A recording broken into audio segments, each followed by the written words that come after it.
Russia Ukraine యుద్ధం గుర్తుంది కదా. అప్పుడు ఫస్ట్ కంటిన్యూస్గా ఏడాది తెరిపి లేకుండా పొద్దున ఒకసారి, మధ్యాహ్నం ఒకసారి, సాయంత్రం ఒకసారి, రాత్రి ఒకసారి దాడులు చేసుకునేవాళ్ళు. వాళ్ళ వీళ్ళు పేల్చుకోవడాలు, నాశనం చేసుకోవడాలు, భూభాగం ఆక్రమణలు ఇవన్నీ జరిగినాయి.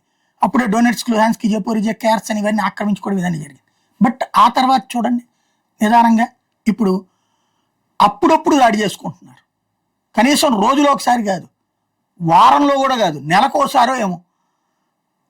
అమెరికా ఇప్పుడు ఇవ్వట్లేదు ఉక్రెయిన్కి ఆయుధాలు, యూరప్ దేశాలు, నాటో దేశాలు కాసిన ఆయుధాలు ఇవ్వడం, లేదా డబ్బులు ఇస్తే ఆ డబ్బులతో కొంత మందుగుండు సామాగ్రి తెచ్చుకుని కొన్ని ఆయుధాలు ఇక్కడే తయారు చేస్తారు, ఫ్యాక్టరీలు పెట్టుకున్నారు డ్రోన్లు. అప్పుడు కాసిన ఆయుధాలు తీసుకెళ్లి రష్యా మీద దాడి చేయడం, రష్యా వెంటనే మళ్ళీ వీళ్ళ మీద దాడి చేయడం. అప్పుడప్పుడు జరుగుతుంది యుద్ధం, ముగిలా అలాగని కంటిన్యూగా లేదు, అదేదో విడతల వారీగా వాయిదాల పద్ధతిలో జరుగుతుంది. ఎందుకని? ఆయుధాలు తగ్గిపోవడం. ఇప్పుడు ఇరాన్ పరిస్థితి రాబోయే రోజుల్లో అదే కాబోతుంది. ఇప్పటికే అమెరికా దగ్గర అయితే ఆయుధాల కుప్పలు తెప్పలు, ఒక 3 నెలలు సరిపడా ఆయుధాలు ఉంటాయి దాని దగ్గర. ఇరాన్ ఇదే వీళ్ళిద్దరు యుద్ధం, ఉక్రెయిన్ రష్యా యుద్ధం సందర్భంలో ఉక్రెయిన్కి ఆయుధాలు అనేకం ఇచ్చింది, అయినా దాని దగ్గర ఉన్నాయి. రిజర్వ్స్ స్థానానికంటే ఎక్కువే ఉన్నాయి. ఇప్పుడు ఈ మధ్యకాలంలో యుద్ధం 4 ఏళ్ల నుంచి అయిపోయింది కాబట్టి ఇప్పుడు అమెరికా దగ్గర బోల్డ్ అనే ఆయుధాలు ఉన్నాయి. ఇరాన్ దగ్గర ఒక 100 రకాలు ఒక డ్రోను, 300 రకాలు 300 డ్రోన్లు ఇంకొక రకం, ఇట్లా ఓవరాల్గా ఒక 3000 డ్రోన్లు ఉన్నాయి. 4 రోజుల యుద్ధంలోనే దాదాపు 1500-1600 మిస్సైళ్ళు వాడేసింది. డ్రోన్లు మాత్రం లక్షల్లో ఉన్నాయి, నో డౌట్. మిస్సైళ్ళు 3000-4000 పెద్దవి ఉన్నాయి, లాంగ్ రేంజ్.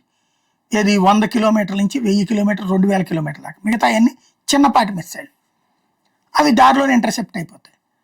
డ్రోన్లతోనే ఇక దాడులు చేయాల్సి వస్తుంది. లైక్ ఇప్పుడు హౌతీ తీవ్రవాదులు, హమాస్ తీవ్రవాదులు, హిజ్బుల్లా తీవ్రవాదులు చేసినట్టు చేయాల్సి వస్తుంది. మిస్సైళ్ళు అయిపోతాయి. క్రమంగా వాడకం ఎక్కువ ఉండటం వల్ల వీటి సంఖ్య తగ్గిపోతుంది. ఇప్పుడు ఇంకా రష్యా నుండినో చైనా నుండినో కొనుక్కోవాలి. రష్యాను యుద్ధంలో ఉంది, అదో సమస్య. చైనా ఏమో గ్యారంటీ లేనటువంటి. వీళ్ళ దగ్గర ఇప్పుడు తయారు చేసుకుందామంటే ఆ రా మెటీరియల్కి సంబంధించిన సమస్య ఉంటుంది. ఇరాన్కి గ్యారంటీ మ్యాక్సిమం చేస్తే 1 రోజులకి సరిపడినటువంటి ఆయుధాలు ఉన్నాయి. అందులో ఇప్పటికీ 15 రోజులకు సరిపడే ఆయుధాలు వాడేసింది. ఇంకా కేవలం 15 రోజులకు సరిపడే ఆయుధాలు ఉన్నాయి. అది కూడా ఏది, బాంబింగ్ తగ్గిస్తే, సీరియస్నెస్ తగ్గిస్తే. తగ్గించకపోతే ఇదే ఊపిలో చేస్తే ఇంకో 3-4 రోజులు మొత్తం ఆయుధాలు అయిపోతాయి. అప్పుడు ఏం చేయాలి? ఉట్టి డ్రోన్లతో చేసుకోవాలి. ఆ డ్రోన్లను పెద్ద లెక్క కాదు. కాబట్టి ఇరాన్కి ఇప్పుడు ఓ సంక్షోభం ఉంది.